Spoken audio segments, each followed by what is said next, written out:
Welcome to The Explainer. Today we're breaking down a really powerful speech about Malaysia's national ideology, the Rukun Negara.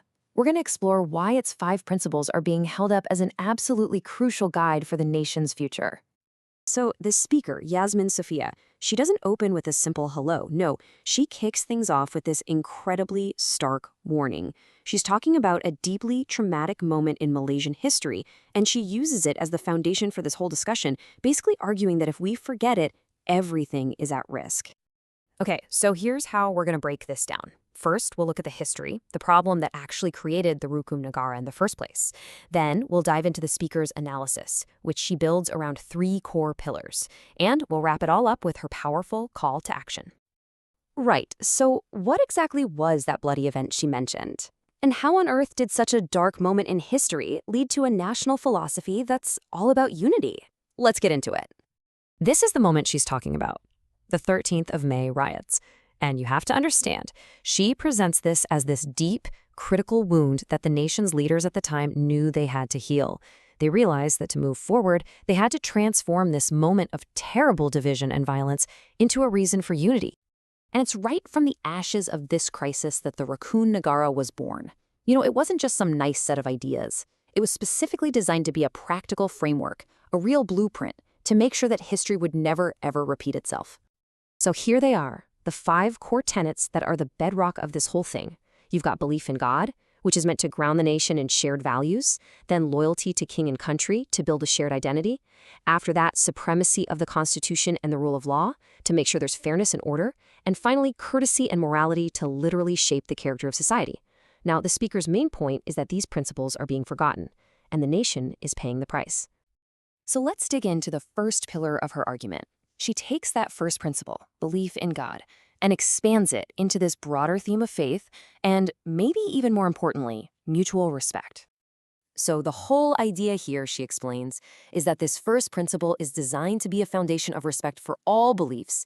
Yes, Islam is the official religion, but the real spirit of the principle is to guarantee freedom for everyone to practice their own faith. It's about building a society on mutual understanding, not on division.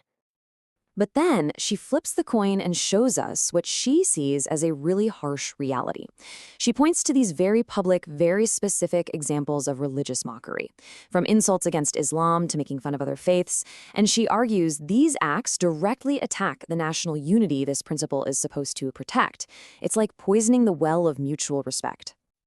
Now, this is where it gets really interesting, because she frames this not just as a local issue, but as a global choice. She points to places like Myanmar and some nations in Africa where these exact same differences, religious and ethnic, have just exploded into violence. Her warning is clear. Malaysia has to consciously choose the path of respect, or it could face a similar fate. Okay, next up, the speaker takes the next 3 principles: loyalty to king and country, supremacy of the Constitution, and the rule of law, and she bundles them together. Why? To build her argument about the bond, the inseparable link between the people, their leaders, and the laws that govern everyone. And she uses this really powerful metaphor. She calls loyalty a vaccine. Her point is that loyalty isn't just some passive feeling. No, it's an active, preventative measure. It's what keeps the nation healthy by fostering respect for leadership in our institutions, and it's what prevents society from collapsing. So then she asks a question, and she really wants us to think about it. What happens when that vaccine fails? What are the real-world consequences when that bond of loyalty and respect for the law just breaks? Well, she tells us to look at other nations to find the answer. And this is where she really drives the point home. She's not talking about hypotheticals. She points to actual real-world examples in South Korea, Mauritius, and Nepal. She presents them as cautionary tales of what happens when that social contract between the people and the state is shattered. The end result? Instability and ruin. So, the crucial takeaway here is this. The Constitution is the ultimate safeguard. It's the supreme law of the land that's supposed to guarantee stability and protect the rights of every single citizen. It's the final backstop holding the whole structure together. And that brings us to the final pillar of her argument, built on that 5th principle. This one gets right down to the very fabric of society, our day-to-day behavior, our ethics, our character as a people. The speaker uses this traditional proverb to make a really profound point. This isn't just about being polite. What she's arguing is that our individual actions and our collective character have consequences that echo way beyond our own lives. They literally shape the legacy of the entire nation.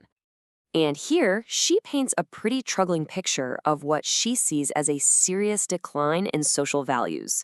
She lists shocking things, from the national flag being desecrated to a generation of youth she describes as empty in mind and soul. She even goes back in history, warning that the great Ottoman Empire didn't fall because of an outside invasion, but because of moral decay from within. So after laying all of this out, the history, the ideals, and the dangers she sees today, the speaker brings it all together for her powerful conclusion. This is her direct, urgent plea to everyone listening. And look at this. She circles right back to where she started, that dark day in 1969. But now she reframes it. The ultimate lesson from that awful tragedy, she argues, is actually simple but profound. Empathy and mutual understanding are the only seeds from which a truly harmonious society can ever grow.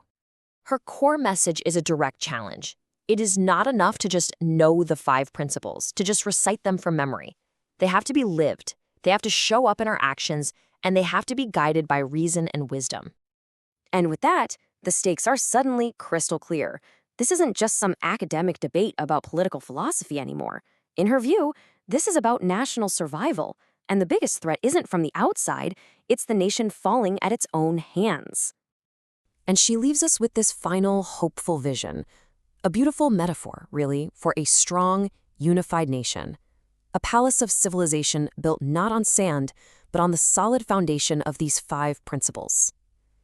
And the question she leaves hanging in the air is a big one. Will the people choose to be its architects, or just stand by and watch it crumble?